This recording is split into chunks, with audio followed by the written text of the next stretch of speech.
the next subtopic was money. And I think you'd be lying to yourself if you said money wasn't important. Like anyone that says that, like automatically, I cannot be around you because money is literally, I'm not saying you have to be stinking rich, but you have to be able to afford the basic things in life. You have to be able to afford your needs and most, like a good amount of your wants, like, you know, hobbies or being able to go out with your friends or things like that. And to be able to do the basic things, you have to work hard. And that's the simple fact. I feel like social media makes you feed into this whole idea of you can get money without having to work too hard. And then people keep trying to find all these shortcuts to making money.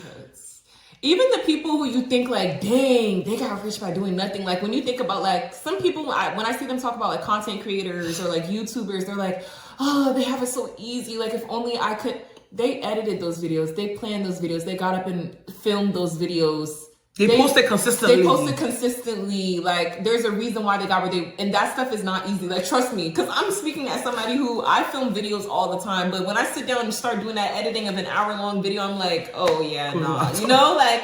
Yes, literally close my laptop. There's people who had the motivation to sit there and edit that hour-long video, or edit a 2-hour-long video down to 30 minutes and like put their edits in and everything like that, you know? So nothing is easy. No, whoever's trying to convince you that like there's some easy way to make money, some easy ways to be successful, no. I'm sorry, even scammers, it's not easy. Yes, like even scamming, scammers are so smart money, too. even if you're selling drugs, it's not easy money. There's no money out there that's easy. So get that out of your head. Just forget it. If you want to be rich, just get that easy thing out of your head. Like yeah, it's always gonna be hard work. Even I've been thinking too, even celebrities. Like I don't know, I used to have this view of like celebrities and be like, oh, like their life is so easy and they actually work hard. Like if you think about it, they're having business meetings all the time. They have to go do photo shoot for this, video shoot for this, and then like maintain their social media presence and look good all the time. It looks easy to you, but the hard work behind the scenes. Yes.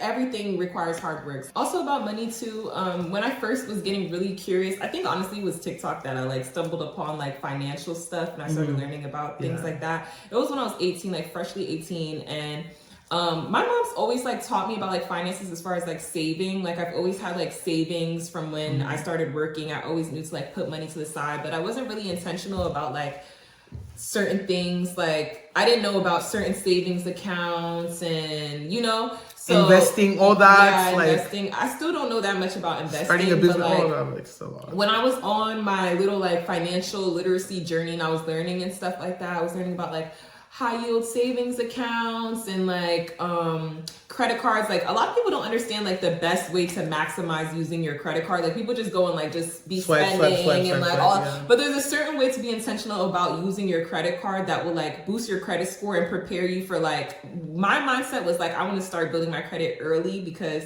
I was like, when I'm out of college, I might want to get like an apartment or a car, you know, like I wasn't even thinking like house. I'm thinking just straight out of college. Like I want to have credit because if you don't have credit, you don't have nothing in this world. Yeah, even traveling. I've even been looking into like, I travel a lot. So I'm like, I want to get a travel credit card and like, credit cards have all types of benefits, like the cash back you can get, like you can earn money from spending money. Like, I don't know, just do your research into how to maximize your money. And because if you're going to spend the money already, find ways to spend it and get something back, you know? Back from it. Yeah, that's smart. And I feel like I've also learned this year that one, I am very uneducated on money. And that's something I had to admit to myself. And two, the world as a whole is uneducated about money. And that's why there's few rich people. It's not just because like, oh, there's this big social class divide. Yes, that's the reason as well. But it's also because the rich people are educated on money. They know money. They know, they understand how to make it. They know where it's coming from, where it's going, all the debts, all the credit card, all the investment, all business.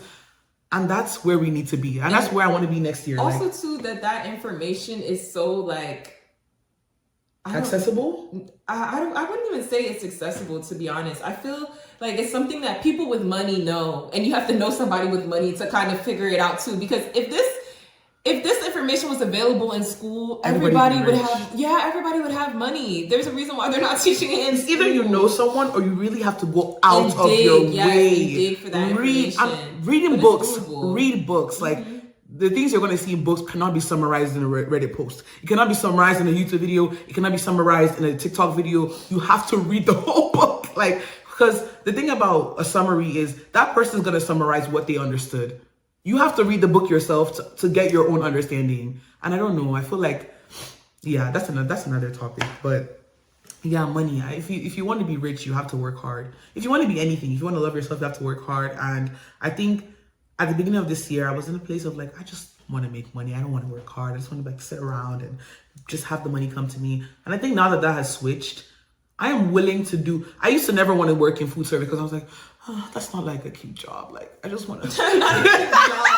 I actually said all that. I was like, that's not a cute job. Like I want something I could sit at a desk and be cutesy and demure. And look what happened. I was jobless for a long period of time, and then I was like, okay, let me get this job, and then maybe work my way towards another job. And look, I'm making money. Before I had no income coming. I couldn't even talk about saving. How can you save if you don't have income? Like yeah, all of that. I think for me, I've always been like hustle with my 9 to 5 job. Like, I think because my mom too, like one thing about my mom, anybody would ask me when I was younger, where's your mom? Like my mom's at work. Like she used to always be at work. So I just picked that up myself. Like I'd be so quick to pick up a shift. Like, but the only thing I want to get back into, I have my little area where I was like in my entrepreneur era. I want to get back to that. Same. Yeah, I want to get back to that. We should do that. So, cause it felt so good for like the little moment where I was like balancing, like juggling both. Well, that's because I wasn't like completely in school yet. Like this was during COVID time, so like it was like online school. Like that was nothing. But like when I was juggling both, it was so nice to have like 2 incomes. Like multiple incomes is the way to go, and I need to explore that more. Yeah, like I need to have reach streams up of to income. 7. Yeah, that's like the number. 7 like, streams of income. I need to do more research because to me the 9 to 5 comes easy. Like you're set to go somewhere, you know. But like and there's a 5 to 9. Yeah, but like for certain incomes, you have to do, you know what I'm trying to say? Like you have to do more work on your own. Yeah. Like I saw some girl post on TikTok about how she was like, she's making money off of Pinterest. I have a Pinterest and I post my Pinterest a lot and I actually have a lot of views and like traffic on my Pinterest, but I haven't thought about how to monetize Pinterest. And she was talking about affiliate programs and stuff like that. Like that's how she got it, like from just clicks on her Pinterest, like stuff like that. Like you need to think about different ways to make money, creative ways to make money. Then if you think about if you have a business on the side of that, Pinterest, all you're doing is posting pictures. Even YouTube in itself is YouTube is an way of income, making and that's money. something that I like to do as like a hobby is make videos. If you can monetize, I mean, all your hobbies don't have to be monetized, but most of them can. Even like just to show, I'm crocheting right now,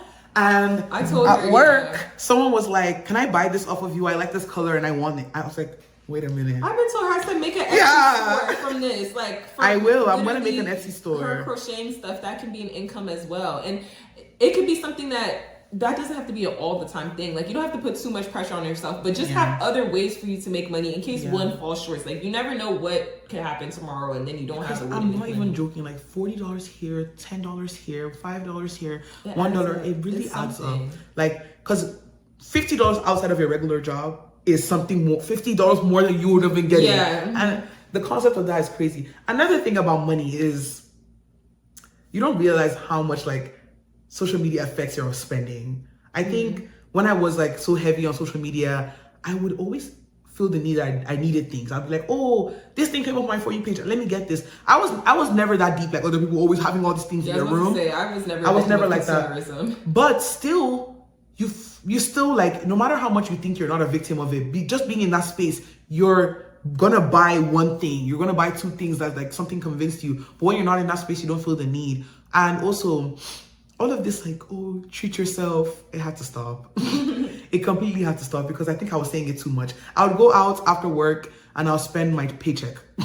I'm crying. Not the whole thing, but enough to like the point where I was only able to afford my bills. And that's not how you want to live your life. No, my treat myself was always like, I used to treat myself for anything though. Actually, like, if I do bad on the test, I'm treating myself. If I do good on the test, yourself. I'm treating myself. I made it through the day. I came out my bed today treating myself. Like, and I think what works better for me now is like setting times. Like no matter what, good or bad, I know like once or twice a month I'm going to treat myself instead of like after every little thing that happens I treat myself. That's like money is literally flying out of your account. Also, just eat at home. That little stuff adds up. Yeah, eat at home. Stop. Those people who get the Starbucks drink every morning, stop that. Stop hanging out with them, first of all. Yeah. Then you also stop that. But I just use that as an example because some people do their Starbucks. But me too, when I used to work, my one guilty pleasure that I used to have is like right before my shift, I used to go get my Dunkin' iced coffee for $3. But like that $3 adds up 5 times a week. That's what, $15. $15 right there. 15. And sometimes you might even get more than the $3 thing. Yeah, that's why now, like, I used to do the same thing with school with my Celsius, but like I bought like coffee pods and now I just make my coffee at home. Like, and that was like $11. There's so many ways to make the things that you enjoy, and you can make it like a romanticize it actually. Like I haven't got to that part yet where I'm like using the little whipped, you know, the thing where they put in well, the cream and start small. But like I have started a little bit. I have my Keurig, I have my coffee pods, you know. And also like sometimes when you don't spend money on unnecessary things, you start to have money for the things you actually want to do. Yeah, I think about that all the time. Yeah. I'm like, if I didn't spend my money on, when I used to spend my money on so much food, I'd be like, if I didn't spend my money on all this food, I could like get myself this clothing item that I wanted. Because like, that's what I care more about than the like, food. Yeah. Iced coffee, you know? So yeah. That's another thing. But the next subtopic was school. I'm in like a really bad rut with school, but regardless of my rut with school, go to school. I know that like no matter how bad school gets or how hard it gets, I'm gonna get this degree. I don't care, like I'm gonna get this degree. I think like I used to be at a point where I used to say, honestly, like the job market's bad. They don't really look at your degree. They don't care what degree you have. But school is beyond the job market. Schools, for so many reasons, people need to go to school actually. Like you can tell when someone did not go to, and this is like, obviously there's factors like everybody doesn't have the opportunity to go to school. That's like obvious. Like take that, you know. I'm saying if you do have the opportunity. If you do have the opportunity to go to school, your parents are paying for you to go to school or whatever the case may be that you're going to school somehow, some way, like it's just so important to take it seriously in all ways, not even just talking about education. Like I'm talking about socializing with different groups, like just maximizing your chance at school. Like school is a very unique opportunity. Like you will never ever in your life again have this opportunity where you have the chance to meet so many people from so many different walks of life. And you're just like sticking to your one group and you're not, because when you're an adult too, do you know how many people talk about getting out of college and like realizing how difficult it is to make friends in adulthood?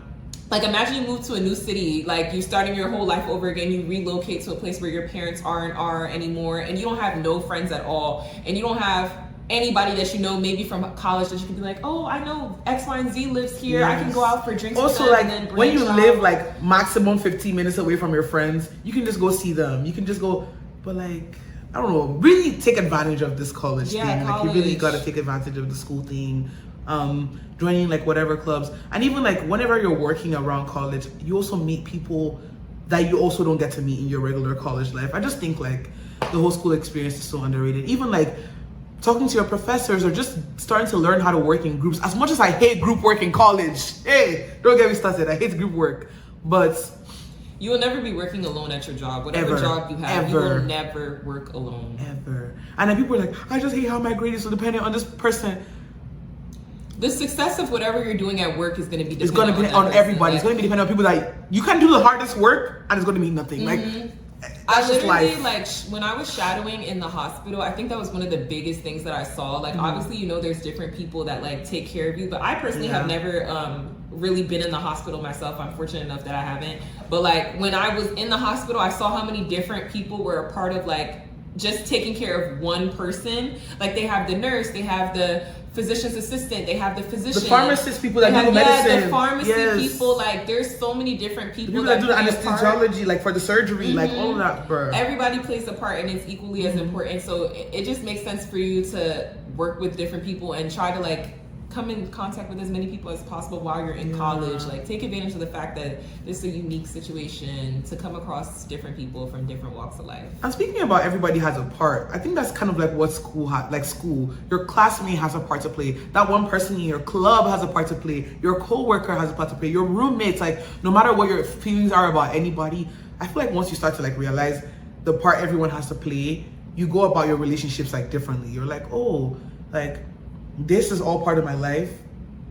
Like just because you're in school and you might never experience these things again. That's what I'm saying. It's a very unique experience. Just like I think I've just been in a place also this year has taught me to just value being in this college community. Like no, there's nothing like it out here. Like there's nothing like the college community. Like even when you go home for summer, you're like, oh, this is so like, yeah, this is some so people different. are like, I don't like home anymore, you know, Because like they're some so people used really to like the that 'cause bubble of yeah, school. because they really like the school environment and being close to people. And yeah, so I just say maximize it, especially with socializing with people, getting to know people, because it really is helpful for me to be in Maryland randomly and be like, oh, I know this person who lives in Maryland, or I literally went home to Virginia. I've always like gone home to Virginia like every single summer since I was a kid, and I've never had any friends there. Now I have one of my closest friends lives in Virginia, and when I went, I was able to like spend time with her. Like, you want to have that experience. Like, if you move somewhere, you know at least one person, and then from that one person, y'all can go and explore whatever city it is that you're in together and meet more people. Like,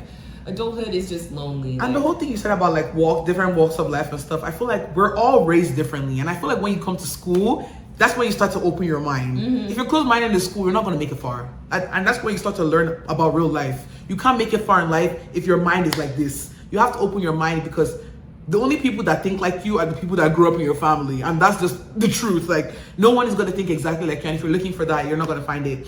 And so you just have to kind of like, and then when you come to school, you see all these temptations of everything. In school, think of it and it's available. Like, just think about it. Like, just think about what are you talking, any kind of drug, any kind of like. It kind of reminds me of like when the Amish people let like I don't know if they're like when they're teens or whatever, they let them go out into the real world and then like see like how the real world is, and then decide if they want to come back. Like, that's literally what it's like. About that. I'm gonna read it. Yeah, they do that.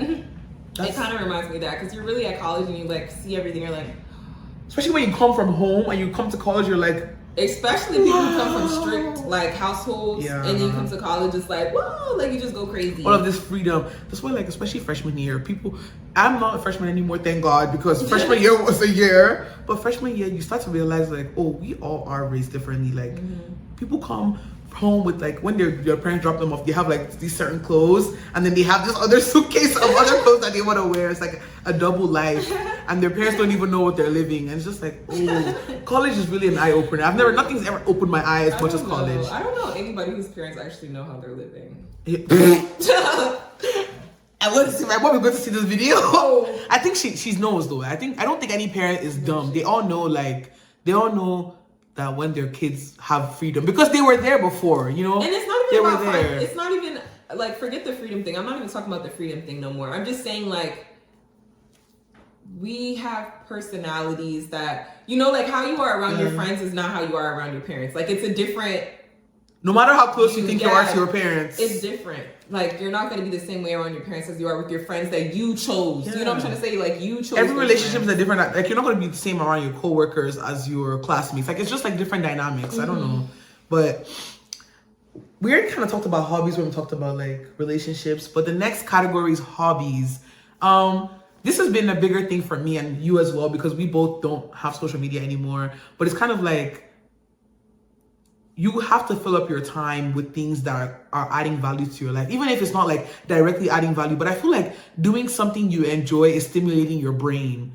Like, I've watched a lot of videos that do research on like the importance of hobbies, and I feel like when we were younger, we did them not intentionally, but we were always doing hobbies, like something that we enjoy, whether it was playing in the sun or going on walks. That when we were younger, we need to bring back into our life, because they had value. They had a reason why we were doing those things. Why? There's a reason why your parent put you in soccer. There's a reason why your mom put you in theater. Like, oh my God, all those piano lessons, because they knew you needed. Speaking of piano lessons, I'm trying to learn how to play piano again. You needed something else to occupy up your time. Like, and that's why I feel like we have these moments where we're just scrolling and we're just doing like nonsense stuff because we don't have hobbies. I'm making a video on social media, but we literally don't have hobbies, and we just sit and do things that we're not supposed to do. Like, I think I still have to explore like hobbies that I actually enjoy. Like, I know I enjoy making videos. I don't do it as much as I should though, but like I enjoy making videos.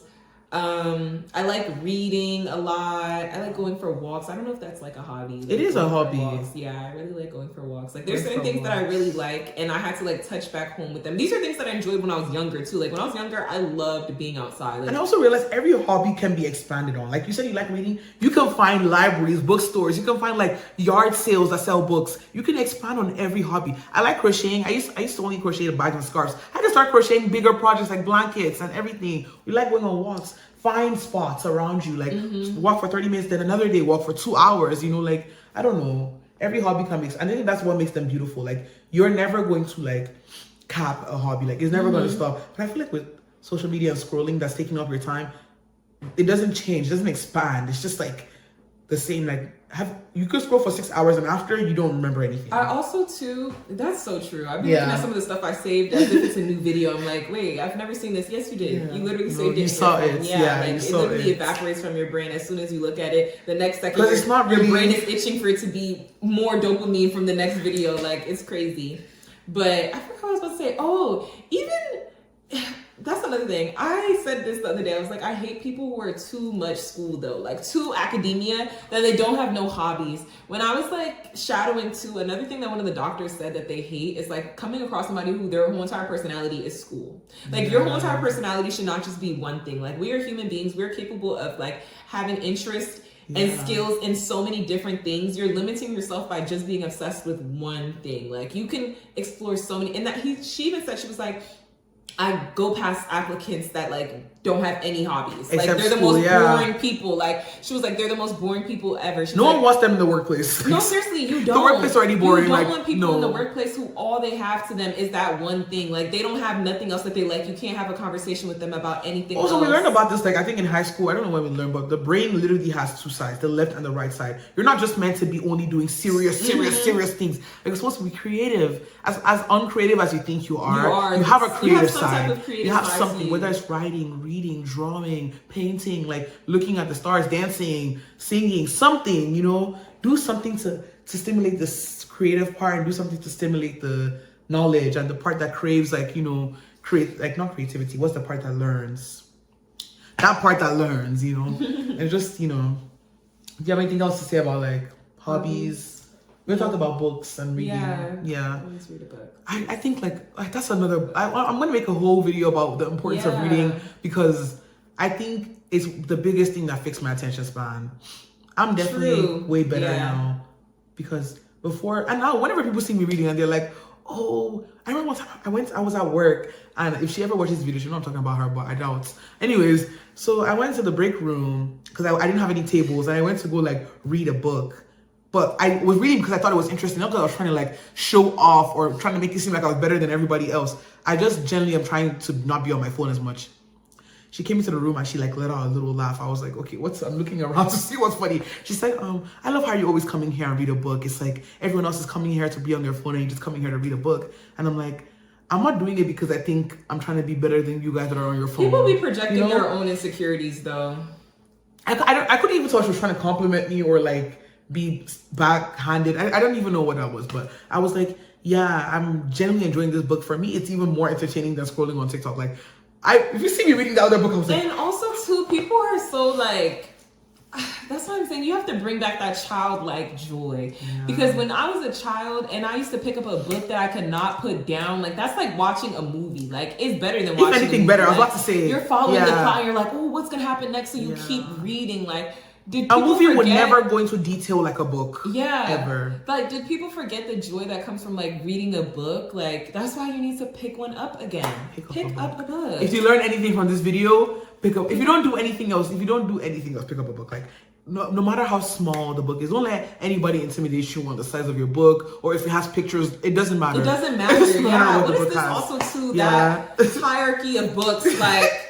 I only want to read nonfiction. You read Colin Hoover? Okay, oh no! You think you're better because you don't read fiction? Like, no, like, I also don't believe in like any extreme. Like, if you want to read a book, you should have a mix. I'm not. If you want to read only nonfiction, that's your business. But I feel like you should mix up fantasy, because your brain is supposed to be able to imagine and expand and be able to see different things. I think that also has implications in relationships and friendships as well. Because if you can't imagine yourself in somebody else's shoes. Picture yourself in somebody else's shoes. How can you be in like relationships or friendships with people you can't even imagine yourself in somebody else's shoes? Like, there's a place for fiction everywhere. Like, there's a place for fiction, especially like, and also life is already real. Like, you can escape. Like, you don't want to escape. You can escape a little bit. It's you just want to be reading about wars all day. It's okay. You don't have to read about all that stuff every single time. Yes, please. But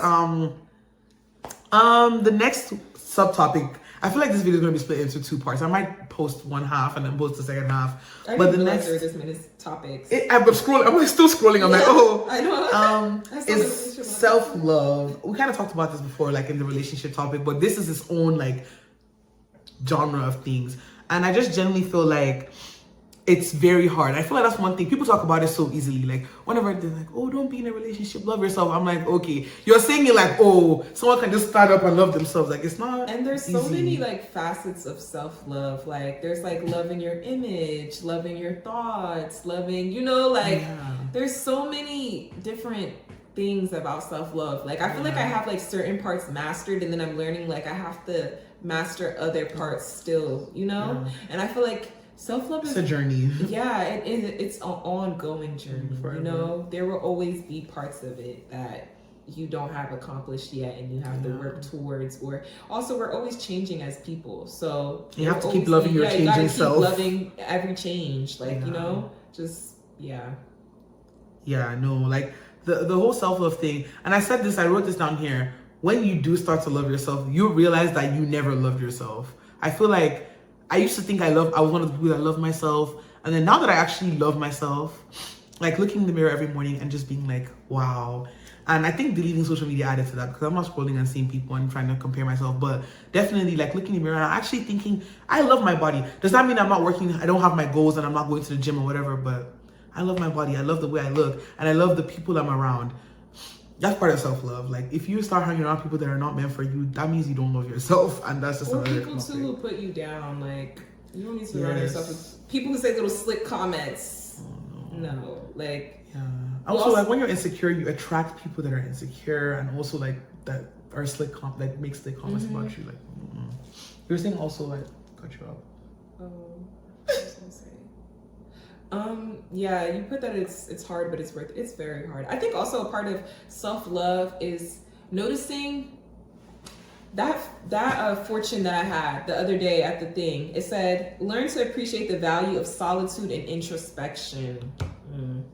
Like, that was hit. You really like that one. Yeah, I liked it as well. My face too, because I was just like, well. yeah, that's true. Like, I spend a lot of time by myself, but I've just always spent time by myself, like just by force. Like, it's just kind of like natural, like, because as I said, I'm like only child in my house, so I'm just used to being by myself. But I think how you use that time by yourself is really important. It's not just being by yourself to be by yourself. Yeah. And then I think also too, the introspection part, like looking within yourself and actually realizing what's wrong, and like having the bravery to want to fix those problems. Like, and that could be even like trauma from when you were younger too. Like, that also has to be unpacked. Like, you cannot grow as a person if you go to therapy if you can. Yeah, like, actually, like if you can. Actually, like, it's not even funny. Like, it's not even funny. It's like, not a I'm really joke. considering it myself. Like, I've been sitting on it for like a while. Like, there's actually things within myself that I'm like, okay, this is a result of so and so thing that happened to me that probably wasn't in my control. I was probably a kid or something like that. But I have to do the work. Yeah, I have to do the work to fix those things, because it's reflecting in my relationships and how I treat myself. And do the work. Like, nothing worthwhile